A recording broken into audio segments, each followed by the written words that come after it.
Hello दोस्तों, कैसे हैं आप सब लोग। उम्मीद करता हूं काफ़ी अच्छे होंगे।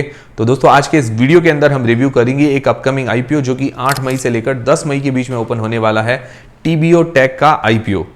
तो इस वीडियो के अंदर हम रिव्यू करेंगे। सबसे पहले इसका ग्रे मार्केट का प्रीमियम देखेंगे, इससे हमें लिस्टिंग गेंस का अंदाजा हो पाएगा। फिर इस कंपनी की डिटेल्स के बारे में जानेंगे। कंपनी बहुत ही यूनिक सेक्टर की है, इसीलिए ध्यान से सुनिएगा आप, ठीक है, ताकि क्या है कि सेक्टर उसका फ्यूचर पता चल सके। फिर इसके फाइनेंशियल्स और फंडामेंटल्स के बारे में जानेंगे, मतलब कंपनी प्रॉफिट मेकिंग है या लॉस मेकिंग कंपनी है, और अपने जो भी पीयर कंपिटिटर्स हैं उनसे सस्ती है या महंगी वैल्यूएशंस लेकर आ रहे हैं।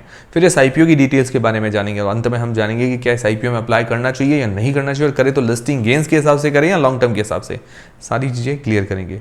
इसीलिए वीडियो शुरू करने से पहले दोस्तों टेलीग्राम, इंस्टाग्राम और फ्री में डीमेट अकाउंट सबकी लिंक डिस्क्रिप्शन के अंदर आपको मिल जाएगी। और दोस्तों, शर्ट के बारे में, अजरक प्रिंट वाला जो शर्ट था उसके बारे में काफ़ी ज़्यादा कमेंट्स आए, काफ़ी लोग इंटरेस्टेड भी हैं। तो मैं कोशिश करूंगा, अभी मैं मैन्युफैक्चरर से बातचीत के अंदर ही हूँ, मैं कोशिश करूंगा कि भाई लोगों को ये मैं भिजवा पाऊँ, और भिजवाऊंगा कैसे, एडवांस पेमेंट के थ्रू। तो ये अपडेट मैं आपको यूट्यूब पर दे दूंगा।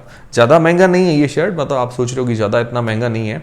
करीब करीब भाई इसकी जो रेंज है 600 से लेकर 1000 रुपये के बीच में, अलग अलग क्वालिटी के हिसाब से, ठीक है। इतना ज़्यादा महंगा भी नहीं है। तो होगा पॉसिबल तो मैं बताऊंगा, नहीं होगा तो कोई दिक्कत नहीं है, ठीक है। अब बात करते हैं इसके जीएमपी की, ग्रे मार्केट का प्रीमियम। तो ये ग्रे मार्केट का प्रीमियम जो इसका प्राइस बैंड मतलब अनाउंस होते ही ग्रे मार्केट का प्रीमियम बहुत ही शानदार चल रहा है। 460 रुपीज़ पर शेयर, 16 शेयर्स का ये लॉट है। तो करीब करीब 7360 रुपये हमें एक लॉट पर आज की तारीख में फ़ायदा देखने को मिल रहा है। परसेंटेज वाइज करीब करीब 50%, मतलब 50% जैसा ग्रे मार्केट का प्रीमियम है। बहुत ही बढ़िया डिमांड चल रही है। उम्मीद है कि इसी के आसपास डिमांड रहनी चाहिए, पर अभी हमें जल्दबाजी नहीं करनी है, क्योंकि जीएमपी सिर्फ एक अंदाज़ा है। अभी हमें एंकर लिस्ट का वेट करना चाहिए, पहले दूसरे दिन का सब्सक्रिप्शन देखना चाहिए, तभी क्या है कि सेफ्टी रहेगी, और वो अपडेट मैं आपको करता रहूँगा। फिर इस कंपनी की डिटेल्स के बारे में जानते हैं, मतलब कंपनी क्या काम करती है। तो ये चीज़ आप थोड़ा ध्यान से सुनिएगा। तो पहले तो मुझे लगा कि भी नॉर्मल जो ट्रैवल वाली वेबसाइट होती है, मेक माई ट्रिप यात्रा, उसके जैसा ही प्लेटफॉर्म, मुझे ऐसा लगा पहले, क्योंकि मैंने इसका नाम भी नहीं सुन रखा था। पर जब मैंने थोड़ी बहुत स्टडी इसीलिए की क्योंकि कोई भी आईपीओ आता, मैं कंपनी के बारे में बहुत अच्छी पूरी स्टडी कर लेता हूँ कि भाई कंपनी क्या करती है, ताकि समझ में आ जाए फ्यूचर कैसा रह सकता है। तो मैंने स्टडी की, तब मुझे पता लगा कि इसका यूनिक सेक्टर है। यूनिक कैसे है, मतलब ये एक टाइप का प्लेटफॉर्म या वेबसाइट ही है। पर जैसे मेक माई ट्रिप यात्रा में तो क्या हम नॉर्मल बुकिंग करा सकते हैं, फ्लाइट की है, होटल की बुकिंग हो जाती है, ठीक है। मतलब ये चीज़ें हम खुद भी करा सकते हैं makemytripyatra.com की वेबसाइट पर, ठीक है। पर बहुत सारी ऐसी चीज़ें होती हैं, छोटी छोटी चीज़ें होती हैं जो क्या है कि पॉसिबल नहीं हो पाती makemytripyatra.com जैसी वेबसाइट्स पर। जैसे आप सोच रहे होंगे कि भाई कौन सी ऐसी चीज़ जो नहीं हो पाती, एयरपोर्ट से पिक करना है, ठीक है। जैसे हमारी फ्लाइट लैंड हुई, एयरपोर्ट से पिक किया। फिर उसके अलावा साइट सीइंग, कोई भी साइट सीइंग वगैरह है, कुछ भी देखना हो शहर के अंदर, वो है। फिर क्या है कि वीज़ा के लिए अप्लाई करना हो, वीज़ा के अंदर भी बहुत सारे प्रोसेस होते हैं। फिर एक्सचेंज, मतलब करेंसी वगैरह हमारी एक्सचेंज करवानी हो, भाई हम विदेश जाएंगे, मान लो अमेरिका जाते तो रुपये को डॉलर में कन्वर्ट करवाना होगा, जापान जाएंगे तो येन में कन्वर्ट करवाना होगा, यूरोप में जाएंगे तो यूरो में कन्वर्ट कराना पड़ेगा। तो बहुत सारे ऐसे छोटे छोटे प्रोसेस होते हैं, वो मेक माई ट्रिप यात्रा में इतना पॉसिबल नहीं हो पाता जितना टीबीओ टेक में पॉसिबल होता है। अब जो इतना सारा प्रोसेस है, मतलब लोग खुद तो अब नहीं करते हैं। अब इस प्रोसेस को इजी बनाने के लिए लोग क्या कि ट्रैवल एजेंट्स के पास जाते हैं। ट्रैवल एजेंट जो भी होते हैं वो टूर पैकेज पूरा बना के देते हैं, वीज़ा के लिए अप्लाई करके देते हैं, सारी चीज़ें बुक करवा देते हैं। बस हमें फ्लाइट के अंदर चढ़ना है, फिर वहाँ जाके कार आ जाएगी, फिर हमें जहाँ घुमाना है वो घुमाएगी, फिर वापस होटल लेके आ जाएंगे। तो इस तरह का पूरा एक पैकेज बना के देते हैं, ठीक है। तो ट्रैवल एजेंट का पैकेज मतलब जो है उसको आसान बनाने के लिए ये टीबीओ टेक है। स्पेशली ट्रैवल एजेंट्स के लिए बहुत यूजफुल है। ट्रैवल एजेंट्स ऐसे नहीं, भाई बड़े भी ट्रैवल एजेंट्स होते हैं, ये आप makemytripyatra.com भी आप ट्रैवल एजेंट्स मान सकते हैं। तो टीबीओ टेक का नेटवर्क बहुत बढ़िया है, 100 कंट्रीज में करीब करीब इसका नेटवर्क है। तो सारे प्रोसेस ये कंप्लीट करके देती है। अब जैसे कोई ट्रैवल एजेंट है, लोकली ऑफलाइन काम कर रहा है, तो उसका यूरोप में कोई भाई होटल बुक करवानी है, वहाँ पर कैब बुक करवानी है, वीज़ा के लिए अप्लाई करना है, या कोई करेंसी एक्सचेंज वगैरह करवानी, तो सारा प्रोसेस क्या है कि टीबीओ टेक के थ्रू हो जाता है। तो कि कस्टमर भी खुश हो जाता है और ट्रैवल एजेंट के लिए भी काम आसान हो जाता है। तो ये काम करती है टीबीओ टेक। तो ये टाइप का प्लेटफॉर्म है, मतलब वेबसाइट है, सुविधा देती है, जिसके अंदर इसकी फ्लाइट, होटल, साइट सीइंग पूरा कंप्लीट पैकेज बना के देती है। और यहाँ एजेंट्स जो है अपना अकाउंट बना सकते हैं, अकाउंट फ्री के अंदर बनता है। तो ये जो टीबीओ टेक कमाती कहाँ से है, जैसे फ्लाइट बुकिंग आ गई, वहाँ से कमीशन मिलता है, होटल वगैरह के अंदर उसके अंदर कुछ कमीशन या इसके ऊपर जो भी चार्जेस वगैरह लगते हैं वो ये कमाती है। तो काफ़ी सारी चीज़ों से इसका कमीशन वगैरह वहाँ से इसकी इनकम होती है। तो यहाँ पर क्या कस्टमर भी मिल जाते हैं और सप्लायर भी मिल जाते हैं। सप्लायर कैसे, जैसे फ्लाइट वाले हैं, जो भी फ्लाइट कंपनी होगी तो उनको भी कस्टमर मिल जाते हैं, होटल कंपनीज है उनको भी कस्टमर मिल जाते हैं, कस्टमर भी मिल जाता है और सप्लायर दोनों ही मिलते रहते हैं, दोनों के अकाउंट यहाँ पर होते हैं, तो काम ईजी हो जाता है। अब ये ट्रैवल एजेंट्स के अंदर बड़े बड़े ट्रैवल एजेंट्स भी, जैसे मैंने आपको बताया मेक माई ट्रिप, यात्रा.com, ये भी ट्रैवल एजेंट्स हैं। तो टीबीओ टैग उनके लिए बढ़िया प्लेटफॉर्म है। तो यूनिक सेक्टर है, आपको समझ में आ गया होगा, उम्मीद करता हूं समझ में आया है। तो वीडियो को एक लाइक जरूर करें, क्योंकि कंपनी का कोई भी काम हमको समझ में आ जाता है तो हमें उसका फ्यूचर, उसका सेक्टर तो वो आसानी से पता चल जाता है, ताकि क्या है कि हम डिसीजन बना पाएं कि हमें इसके साथ लॉन्ग टर्म में बने रहना है या लिस्टिंग गेंस लेकर एग्जिट हो जाना है। समझ में आया तो वीडियो को लाइक जरूर करें।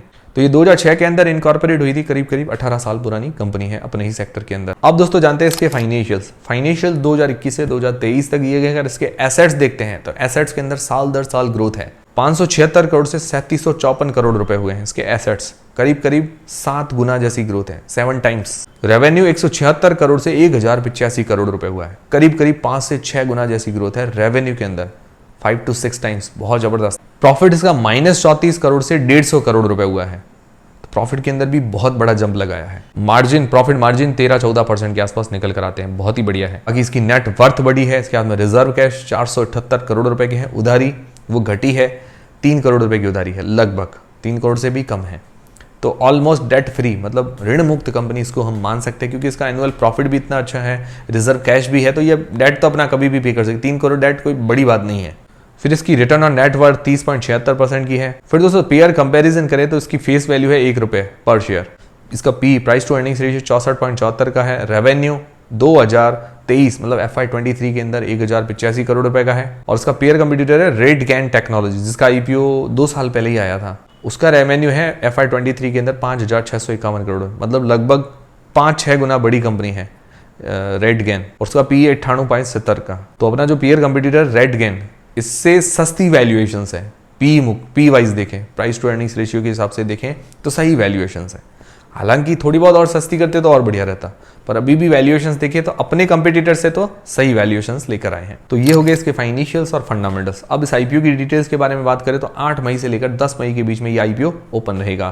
फेस वैल्यू ₹1 पर शेयर और इसका प्राइस बैंड रखा गया है 875 रुपए से लेकर 920 रुपए के बीच में। 16 मतलब 16 शेयर्स का ये लॉट है। और इसका टोटल इश्यू साइज है 1550 करोड़ रुपए, जिसके अंदर 400 करोड़ रुपए फ्रेश इश्यू के जरिए जुटाएगी, जो कंपनी की ग्रोथ के लिए काम आएंगे, मतलब अपनी टेक्नोलॉजी वगैरह सुधारने में जो भी है वो काम में लेंगे। 1150 करोड़ रुपए OFS के जरिए प्रमोटर्स अपनी कुछ हिस्सेदारी सेल करेंगे। रिटेल पोर्शन है 10% का। अब रिटेल पोर्शन के बारे में मैंने कल आपको बताया था कि भाई ये 10% का क्यों है, मुझे समझ में नहीं आया। हालांकि सेबी का ये रूल होता है कि भाई 3 साल मतलब लगातार 3 साल प्रॉफिट के अंदर रहनी चाहिए, ठीक है, ये मान लेते हैं। पर काफ़ी ऐसे IPOs आए हैं जिन पर ये रूल लागू ही नहीं हुआ है, ठीक है। काफ़ी ऐसे IPOs आए हैं जिनका 35% का है। कोई अच्छी कंपनी होने के बावजूद जिन तो 3 साल लगातार प्रॉफिट में, वो भी 10% रही है। और ये कंपनी काफ़ी अच्छी नज़र आ रही है, बहुत अच्छी कंपनी ये नज़र आ रही है, मतलब ज़्यादा रिस्क भी नहीं है इसके अंदर। तो इस हिसाब से इसका जो रिटेल पोर्शन है 35% का होना चाहिए। और अभी FY24 भी निकल गया है। हालांकि रिजल्ट अभी FY23 तक ही आए हैं, पर ये FY24 के मतलब जो भी 6 महीने के रिजल्ट आए हैं उसके अंदर ये पॉजिटिव है। तो मुझे पर्सनली ऐसा लगता है कि इसका रिटेल पोर्शन 35% का होना चाहिए था। आपको क्या लगता है मुझे कमेंट करके जरूर बताइए। हालांकि रूल तो है कि भाई लगातार 3 साल प्रॉफिट के अंदर होती है और उसके बीच में अगर लॉस हो जाता है तो 10% होता है, ये ठीक है। अब इसकी लिस्टिंग डेट है 15 मई को। ये हो गई पूरे IPO की डिटेल्स। अब सबसे मेन सवाल आता है कि इस IPO में अप्लाई करें या नहीं करें। करें तो लिस्टिंग गेंस के हिसाब से या लॉन्ग टर्म के हिसाब से। तो उससे पहले आपके पास या आपके फैमिली मेंबर्स में किसी के पास भी डीमेट अकाउंट नहीं है, बिल्कुल फ्री में डीमेट अकाउंट खुलवाने की लिंक डिस्क्रिप्शन के अंदर आपको मिल जाएगी। सबसे पहले लिस्टिंग गेंस के हिसाब से तो GMP भी तो बहुत अच्छी चल रही है अभी, पर अभी हमें GMP के भरोसे नहीं रहना है। GMP अंदाज़ा है। एंकर लिस्ट आ जाने दीजिए, पहले दूसरे दिन का सब्सक्रिप्शन देखिए। अगर सब्सक्रिप्शन अच्छा मिलता है, मार्केट में डिमांड रहती है, तो हमें अप्लाई करने का सोचना चाहिए। अभी हमें ज़्यादा जल्दबाजी नहीं करनी है। फिर लॉन्ग टर्म के हिसाब से क्या इस IPO में अप्लाई करें या नहीं करें। तो लॉन्ग टर्म के हिसाब से देखें तो सेक्टर यूनिक सेक्टर है, ज़्यादा कंपटीशन नहीं है, ठीक है। इसकी जैसी और कंपनी रेडगेन, उसने भी अच्छा परफॉर्मेंस किया, मतलब उसने भी अच्छा रिटर्न बना के दिया है। फाइनेंशियली कंपनी स्ट्रांग है। फाइनेंशियल्स अगर देखें रेवेन्यू प्रॉफिट के अंदर बहुत ही बढ़िया ग्रोथ दिखाई है। फंडामेंटली भी स्ट्रांग कंपनी ये नज़र आ रही है। वैल्यूएशंस अपने कंपटीटर्स के हिसाब से तो कम है, वैल्यूएशंस ठीक है, बट हाँ थोड़ी और सस्ती करते तो बढ़िया रहता, क्योंकि छोटी कंपनी है तो और सस्ती करनी चाहिए थी। बाकी ओवरऑल वैल्यूएशंस भी ठीक है, तो ज़्यादा तो ऐसे कोई नेगेटिव पॉइंट इसके अंदर नज़र नहीं आ रहे। और ये ट्रैवलिंग वाला काम है, जो भी काम ये तो चलता रहता, सदाबहार काम है, तो लॉन्ग टर्म के हिसाब से भी ये ठीक नज़र आ रही है, ख़राब कंपनी नहीं है। उम्मीद है कि भाई लॉन्ग टर्म में भी अच्छा परफॉर्मेंस करे और लिस्टिंग गेंस भी हमें अच्छा देखने को मिले। बाकी मेरी तरफ से कोई अभी अप्लाई करने नहीं करने का कोई भी डिसीजन नहीं है। जो भी आप डिसीजन बनाएं अपनी रिस्क और अपना एनालिसिस लगा के बनाएं। आप लोग क्या करेंगे, क्या IPO में अप्लाई करेंगे नहीं करेंगे, और करेंगे तो लिस्टिंग गेंस के हिसाब से या लॉन्ग टर्म के हिसाब से, मुझे कमेंट करके ज़रूर बताइएगा। तो उम्मीद करता हूँ हमारा वीडियो, हमारी जानकारी आपको काफ़ी पसंद आई होगी, हेल्पफुल रही होगी। हेल्पफुल रही है तो वीडियो को एक लाइक जरूर करें, चैनल को सब्सक्राइब कर लें। मिलते हैं दोस्तों अगले वीडियो के अंदर।